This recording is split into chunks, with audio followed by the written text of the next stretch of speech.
Hello বন্ধুরা, কেমন আছো তোমরা সবাই? আশা করি খুব ভালো আছো। আমি দীপশিতা চলে এলাম একটা মিনি ভ্লগ নিয়ে তোমাদের কাছে।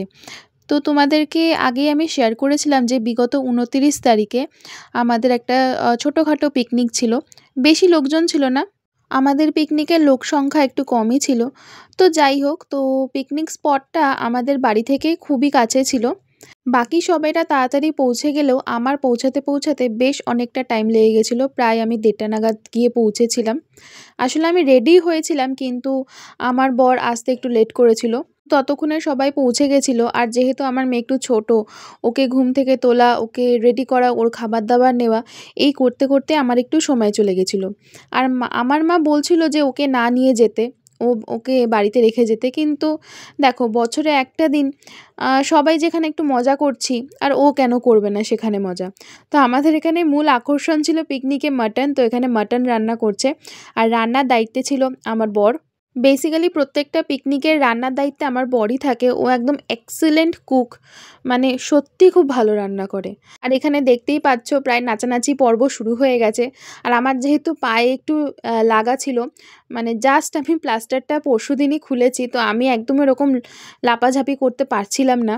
তো আমি সবার নাচ দেখছিলাম আর ভিডিও করছিলাম। আমি নিজে নাচতে না পারলেও সবাইকে এভাবে এনজয় করতে দেখে আমার ভীষণই মজা হচ্ছিল। আর সবথেকে বেশি এনজয় করেছে আমার মেয়ে। আমার মা যদিও বলছিল যে নিয়ে যাবি, হয়তো খাওয়া দাওয়ার একটু প্রবলেম হবে। তো আমি মাকে বোঝালাম যে দেখো, সবসময় বাড়ির কমফর্ট জোন থেকে একটু বেরিয়ে একটু আনন্দ করাটাও দরকার আছে। এই আউটডোরে গিয়ে এই সবার সাথে মেলামেশা, একটা ইন্টারাকশন করা সবার সাথে, এইটাও কিন্তু বাচ্চাদের জন্য ইকুয়ালি জরুরি। নয়তো ভবিষ্যতে কেউ মিশতে পারবে না সবার সাথে। আর আমি আর আমার হাসব্যান্ড সবসময়তেই এটা খুবই চাই যে সবার সাথে মিলুক, মিশুক, খেলাধুলা করুক। যদিও ওর বয়সী ওখানে কেউ ছিল না, সব বাচ্চাগুলি মোটামুটি ৪-৫ বছরের, একটু ওর থেকে বড়। তো ওরাও ভীষণ এক্সাইটেড যে একটা ছোট্ট বুনু এসছে। তো ওরাও ওর সাথে খেলা করছিল। তো এখানে এখানে খুব সুন্দরই নাচ চলছিল। আর এদের দুজনকে দেখো। তো যাই হোক, এরা একদম নিউলি ওয়েড কাপল। আর এদেরকে দেখে কেউ মানে ভুল বুঝো না, এদের একটা 5 বছরের মেয়ে আছে, মানে একদম কুচ্চি বয়সে বিয়ে করে নিয়েছে। কত রোম্যান্টিকভাবে নাচ করছে, ভীষণ মিষ্টি লাগছে এদের দুজনকে। আমার আরও একটা দিদিরও আসার কথা ছিল, কিন্তু দুর্ভাগ্যবশত একটা কারণে ও আসতে পারেনি।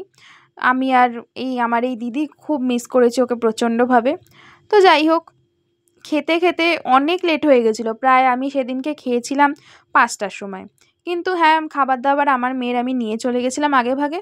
তো ওকে 2-2:30-এর মধ্যে লাঞ্চ করিয়ে দিয়েছিলাম। তো যতটা হয়, আসলে অত ভিড়ভাট্টার মধ্যে হয়তো খাওয়া দাওয়াটা সেরমভাবে হয়নি, কিন্তু আনন্দ হয়েছে ফুল টু একবারে। আর আগে, মানে আমার মেয়ে হওয়ার আগে প্রচুর পিকনিক করা হতো। প্রায় বলতে পারো 4টে, 5টা, 6টা অবধি পিকনিক হয়ে যেত, কিন্তু এখন সেরমভাবে হয় না। আর এই যে এরা 3 জন এরম উচ্চিংড়ের মতন কেন লাফাচ্ছে আমি জানি না। যাই হোক, সবাই আল্টিমেট খুবই মজা করেছি। আর এই যে আমার মেয়ে। তো ভিডিওটা কেমন লাগলো তোমাদের অবশ্যই আমাকে জানিও। দেখা হচ্ছে তোমাদের সাথে পরের ভিডিওতে।